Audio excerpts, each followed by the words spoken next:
Hello everyone and welcome to another video. So today we're going to talk about, I would say in my opinion, a controversial topic. I don't know if this is controversial to anybody else. This is just me. So we're going to talk about the differences between a service animal and emotional support animal. So I feel like there's a lot of people just don't understand or not educated on the differences between those two. And I feel like it would be good for me to come on here and share you guys my perspective and what I know from researching this kind of stuff. Because since I'll be getting a guide dog, I need to know the laws. I know my rights I have under the Americans with Disabilities Act and my state laws. I live in the state of Illinois, by the way. That's where I live. And I figured since I've pretty much learned a lot along the way, I've learned pretty quickly actually. A lot of these laws, when I looked them up, they were pretty self-explanatory.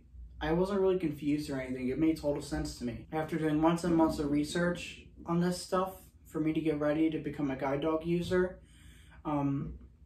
I feel like I got into a place now where I feel like I just know the laws at this point. Let's get started. So let's first talk about service animals. So service animals are animals that are individually trained to mitigate someone's disability or perform a task to mitigate someone's disability. Under the Americans with Disabilities Act, that's what a service animal is. So it doesn't matter what type of disability it is, as long as the dog can provide a task to mitigate that, and that's considered a service animal. Same with state and local governments across the U.S. Here's some examples of service animals that I know of that have specific names. Psychiatric service dogs. Those are not emotional support animals, as some people call it. Those are psychiatric service dogs are dogs that provide for severe mental health issues. And let me just say, I don't have a problem with people having service animals for mental health problems, but not everyone needs a service animal or requires a service animal for mental health problems. It would be like a last resort if medication doesn't work. I don't have too many mental health disorders that require a service animal. I only require a guide dog for my visual impairment. That's it. Even though I have generalized anxiety, it's not really severe. It's not severe. I have mild anxiety. For example, PTSD, post-traumatic stress disorder. The dog can alert to a panic attack, and things like that. And a lot of people think anxiety is just not a disability, but it can be disabling to you. It needs to be severe enough to the point where it stops you from functioning in everyday life. Then you could require a service animal. You can either do owner training or get a service animal through a program. And under the ADA, federal government laws, you can either owner train or get it through a program.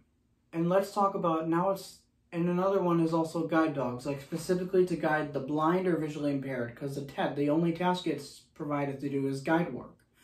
So a lot of people that get guide dogs usually go get it through charities, which are nonprofit organizations.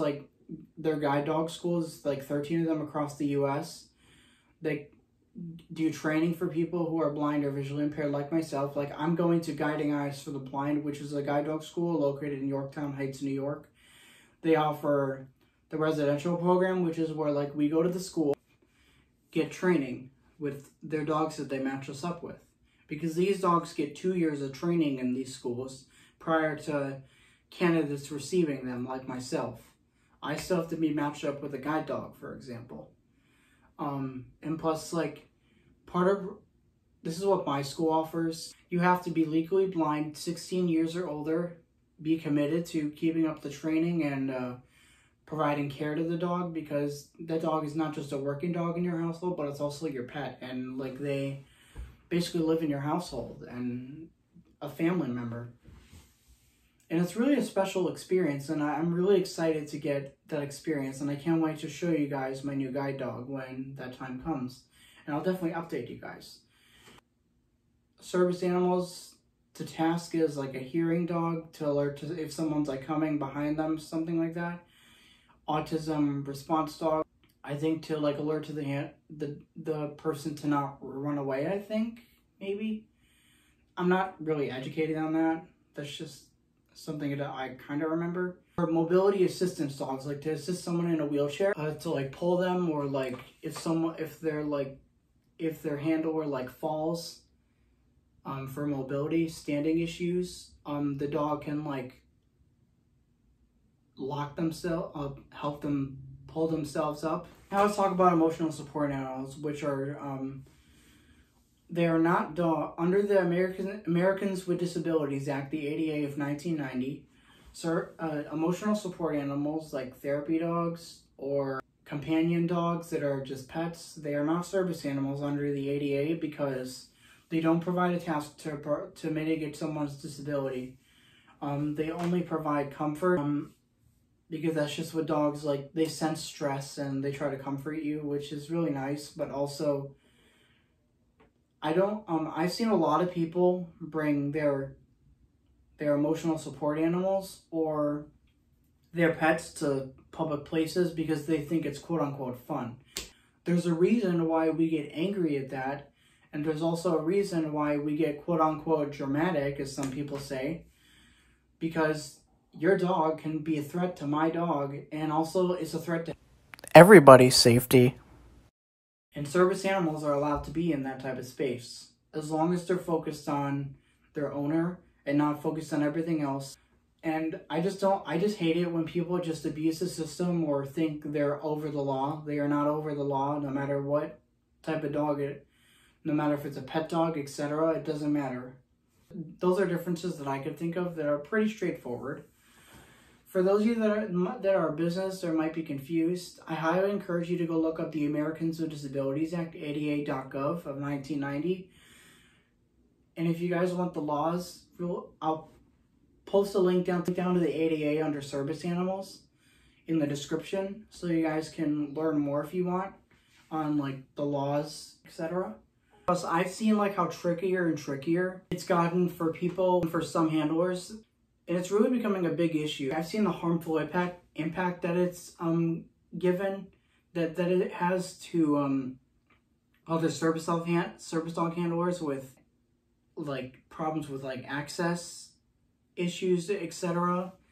And to local businesses that serve the public that don't want anything to know about service animals or don't know anyone with a person with a disability, please just give us some empathy out of the goodness of your heart, because we're not bringing our service animals for the fun of it at all. As I've said, we bring them for our safety, for us to function in everyday life.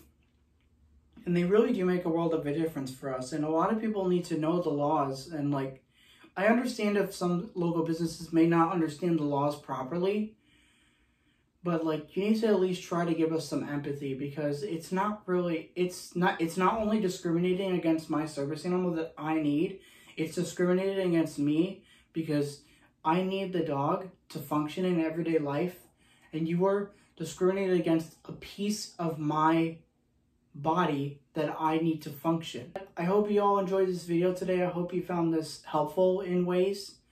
If you do like what you see, comment, like, and subscribe, and I'll be making more service dog related videos once my guide dog comes. That'll be it. Hope you enjoyed this video. See you guys in the next video. Bye.